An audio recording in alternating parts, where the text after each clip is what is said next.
Hi everyone, it's me. It's time to cook again, and today I'm going to cook duck, braised duck. I'm going to butcher it first myself.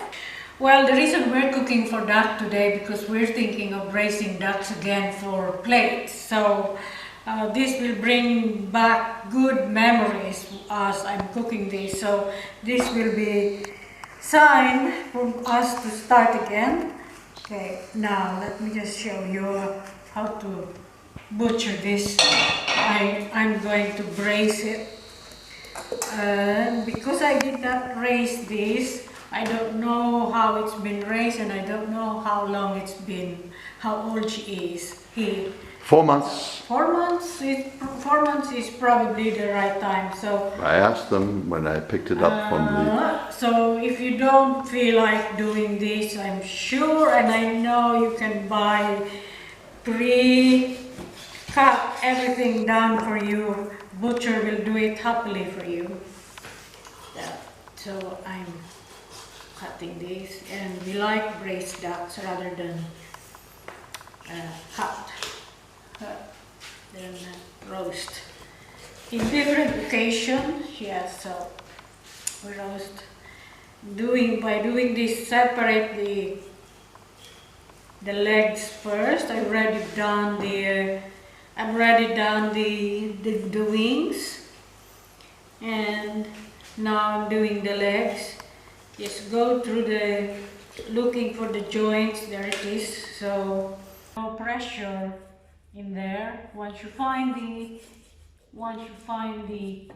joint, and then let the knife work for you. And yeah, so Yeah, but I forgot to sharpen that knife. this will do. It's just so here it is. Just see, only if you want to do it. But I have lots of practice doing this. We raise a lot of ducks from the old Villetta Sampaguita, and by doing this now, the breast is not actually very big. Not very big, and it's not very fatty. Surprisingly, it's still very young. 4 months is the right age. Must have been a boy duck. Small breasts. There's no breast. most of the look at that. So it's very skinny, not very, because it's organic. So I'm just going to braise them all together. And this is about a kilo and a half. So by the time you remove, if you count the meat, if you count the bone, it's a kilo and a half. So I remove the meat from bones, so I'll probably end up with half a kilo. It's perfectly enough for two of us. I'm leaving the duck bone for next cooking for for duck stock. It will be great. And then so now I'm just trimming off all the excess fat. Not very much excess fat actually. Oh, good. You don't want too much fatty duck. Fat is very thin. Well, everybody knows that duck is fatty. Not as fatty as a goose, but... But we don't eat this every day. We always think this is a treat. And if you like doing this, if you like cooking it, consider this as an indulgence. But we're braising this, we're not roasting it, right? So we are braising it because Tim preferred when the meats are falling apart from bones, which is wonderful because of all of the flavors from all of these ingredients I'm putting in, which I'm just about to show you in a while after I do this butchering. So I need to put, just break it. No heavy Yeah. Whenever I see them doing duck on cooking competitions like MasterChef, it always looks to me as if it's raw. They cook it and it's red inside, and I think, is it even cooked? That's the way they like. That's the way the fashion. Well, of course, different people, different strokes. But I did not even eat that before until I raised it. But I only discovered braised duck when we moved to Piemonte. Love it. Love it. Goes with the Barolo very nicely. Seasoning it with salt and pepper. Look what I've got. This is what I've got for one duck. So when you buy, if you do it yourself, choose the probably bigger than this. I'm sure you'll find it in your area. So well, it depends how many people. Yeah, this will easily for two of us. So this seasoning I grind it again on my mortar, pestle and mortar. It's a black peppercorn and what else in here? It's black peppercorn and star anise and rock salt. Almost the same as last week when you did the... Well, star anise is very good for pork and duck, for poultry, and black pepper, of course. This spice that every table in Italy almost taking for granted.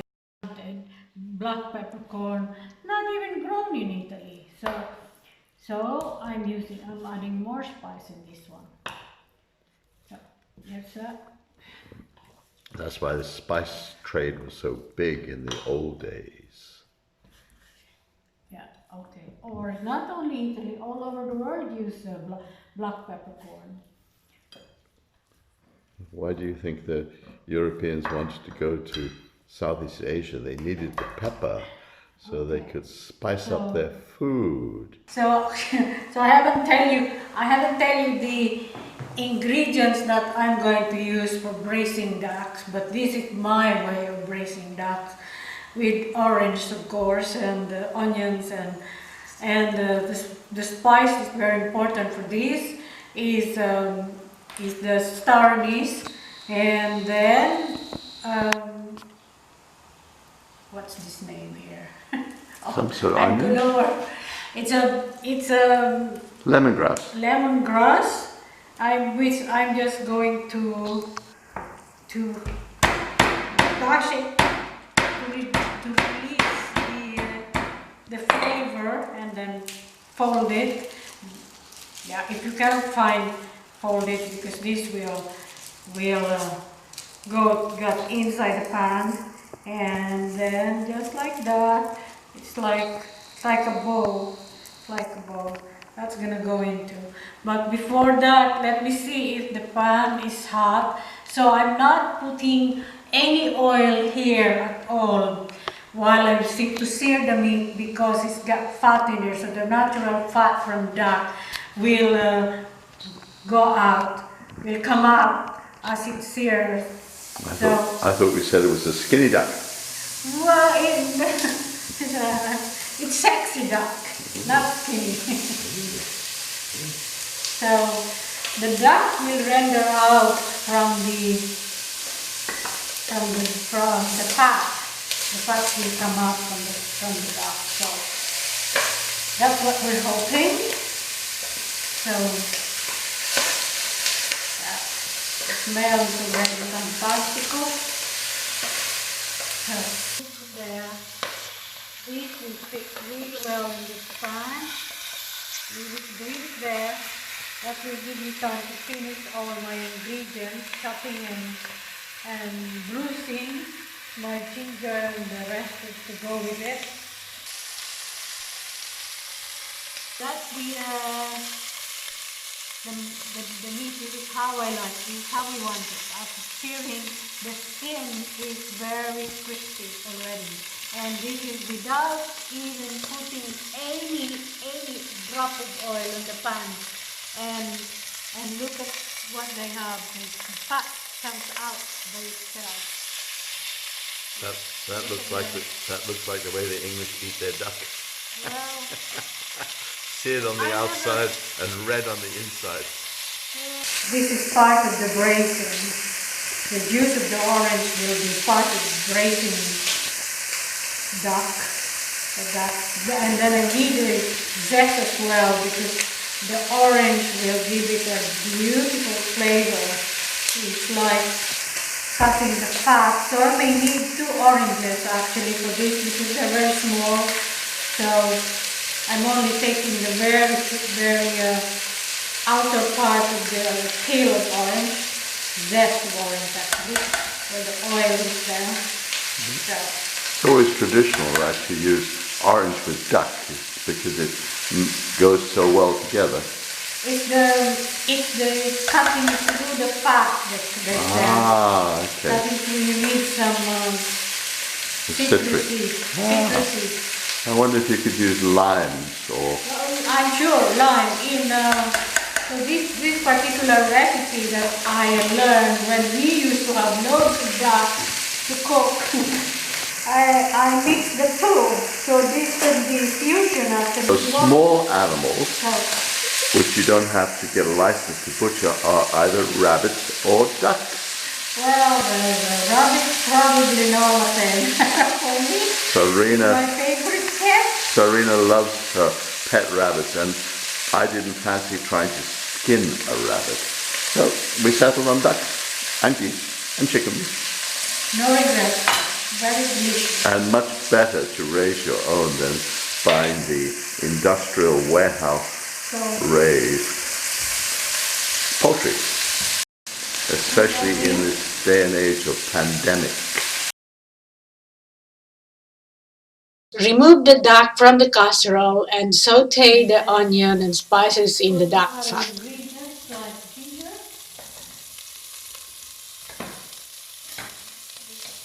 Yeah, garlic. Again, I'm putting all together like that without even peeling the ginger because I'm going to strain it, the sauce, for the sauce.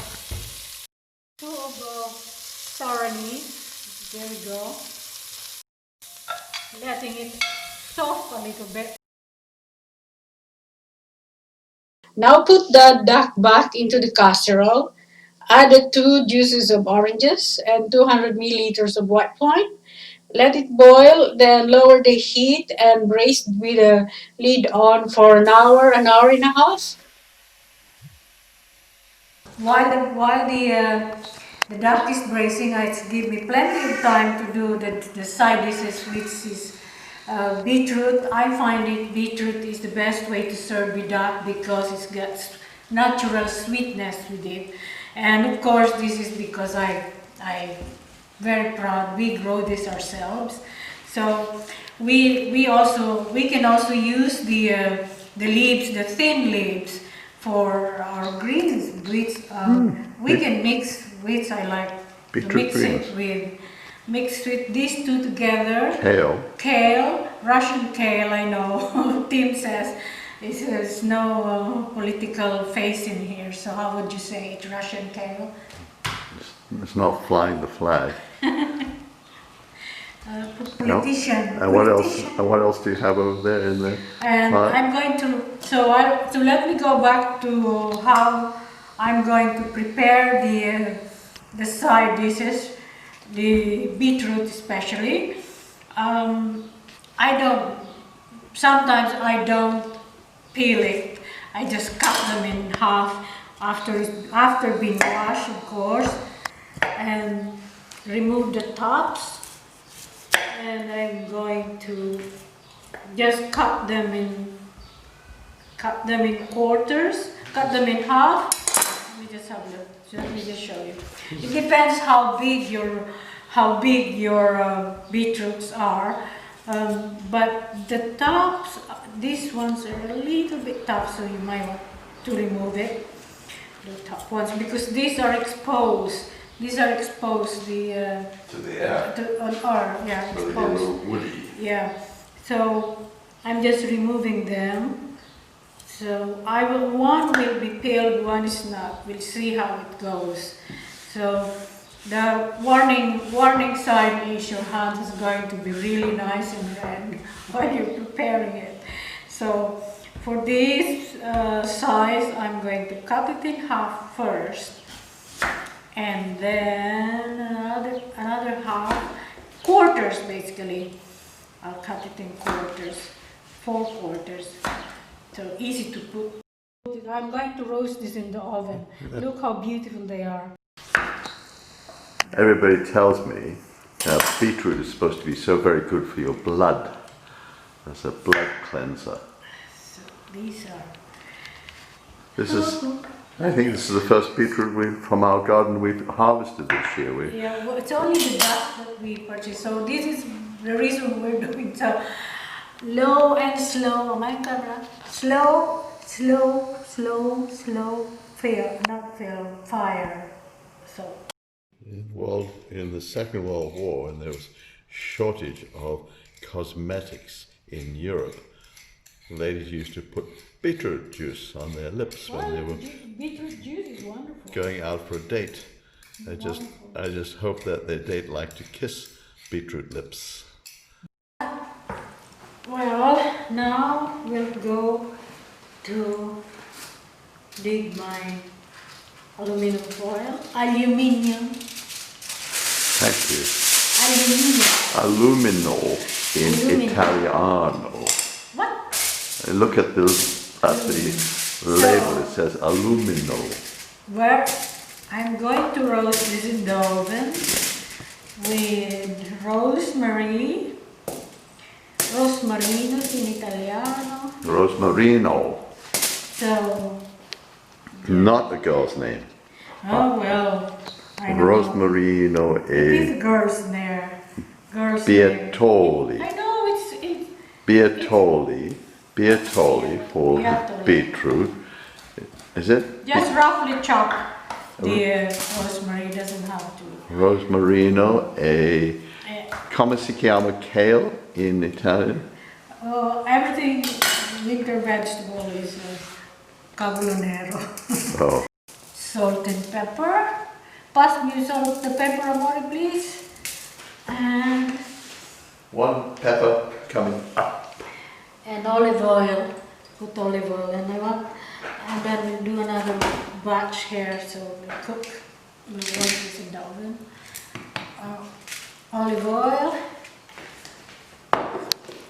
And the reason I'm wrapping it in aluminum foil is it's like creating another oven inside the oven. It will quicker the cooking process. So it's like steaming it at the same time. Another one. We have 3 side dishes. So these are the peeled ones. These are the peeled I separated. So we can taste the difference between peeled and unpeeled. Yeah, I forgot to put the peppers. You know, it can happen in the kitchen. This is reality. See that even to me it can happen that I'm an experienced cook. Yes, I'm plugging. Sorry. Working bed and breakfast. Okay, so olive oil again. Salt and pepper. Salt, you can always adjust it for your taste. We don't use much salt, I'm saying. I have to say. So again, wrap it. And now we're ready to go to the oven. About 220 degrees. This is probably 220, even 250. We need higher temperature. Little bit. So. A lunch pouch.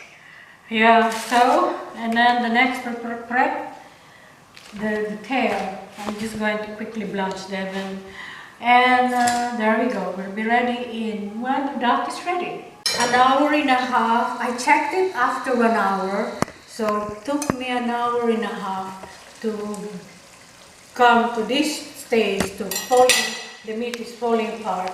So I'm removing it from the pan. because I want to strain the leftover, the cooking liquid, which will be the sauce with our wonderful great Gravy. gravy. And if you do this, you may have to adjust the cooking liquid that I will be giving to you after my lunch. And the reason for it is because will all depends on the size of the duck, the size of the leg, the size of the breast. So size does matter. Hot, hot, hot. Mm. Mm. This is my recipe, my invention. No one ever taught me about this. Putting all these ingredients together is just yummy for duck. Here, so I'm putting it back. I'm putting back the sauce to the pan where I cook the meat, the duck, and I'm also putting the duck back because I don't want it to get cold while I'm preparing the rest of the side dishes. So there it is. Leave it here. The beetroot been cooked in the oven for 50 to 1 hour to be safe. 50 minutes to 1 hour to be safe, and because again it will depend on the size of the beetroot, and it will depend how you cut it, how you slice it. And there it is, wonderful cook, nice and soft.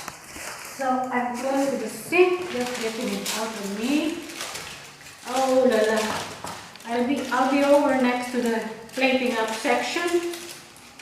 Okay, so bring this. Quickly saute the leaf of the beetroot, and I mix it with Russian kale. I know kale is a winter vegetable, but this particular kale is wonderful in the summer as well. So I am going to put about probably a tablespoon of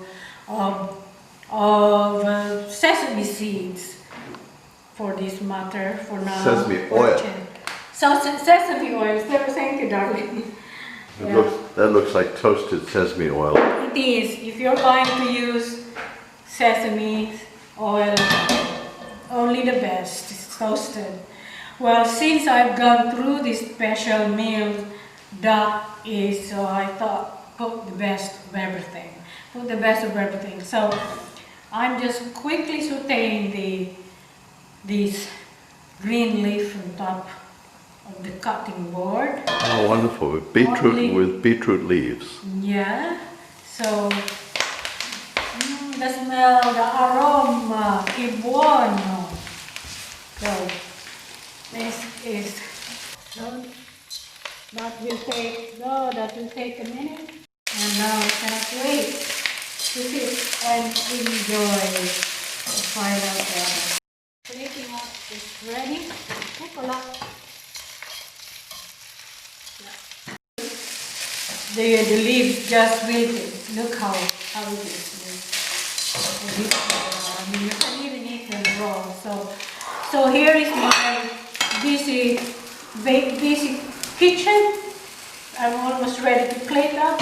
So I even put the bone inside the oven while I was roasting the beetroot. So the next thing you know, I will have a good stock from it. Beautiful risottos and sauces. Yes. And this is the breast.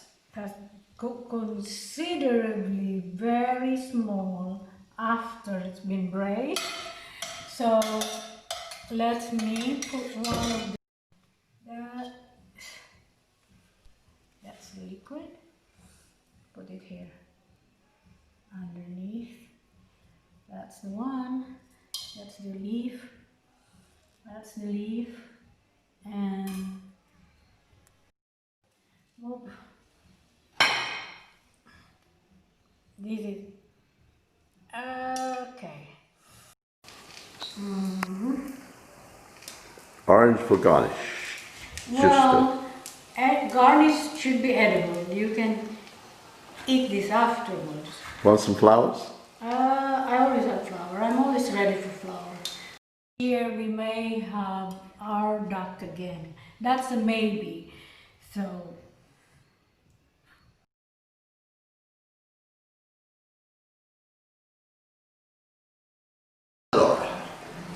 So today, a little break in tradition before we start talking about the wine. We are hungry, and smells so delicious that I think we already poured the wine to breathe a little bit. I'll tell you about it. So we're going to say cheers. Cheers. Here's to the greatest cook in the world. At least the one the greatest cook in Piemonte. So without ado, I'm going to have a little sip of wine, and then we can start eating, and then I'll tell you all about the wine.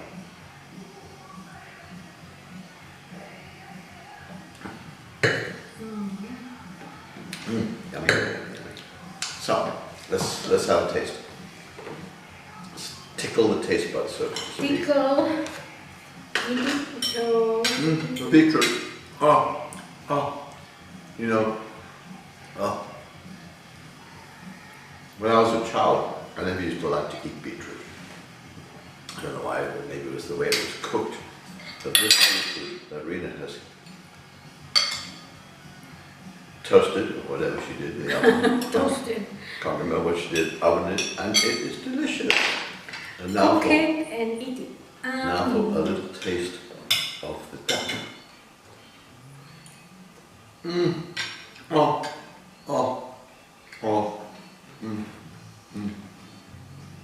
I know how to please you, I hope. This is the way that I like my duck, to melt in my mouth. Cheers. Today we are having a rare treat from our cellar, a Borgogno 2004 Barolo. Borgogno is one of the oldest cellars in Barolo town, started in the 1700s.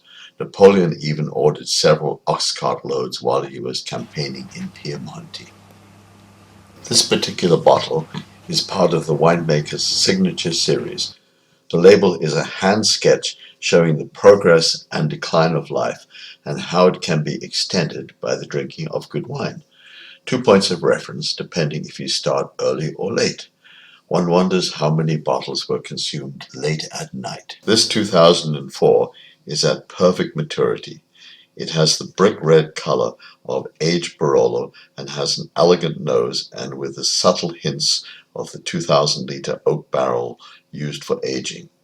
A perfect combination with the duck. Oh my, it's time to analyze my own food. Please do. The ingredients I put in here, the spices and the lemongrass, ginger, orange, and all of those, has none of them are overpowering. They are just blending all together, and as a result, it's just wonderful. I do hope you tried it.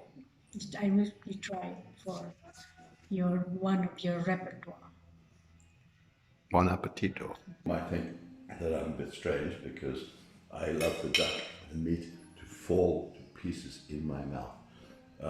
But for me, undercooked duck, which I see on television shows, it's so tough and chewy, but then I'm actually not really a meat eater, so I don't like rare steaks and things like that either. So for me, this is just absolutely delicious. You can taste the duck, Rina's braised sauce, and everything she put into it, and it melts in your mouth.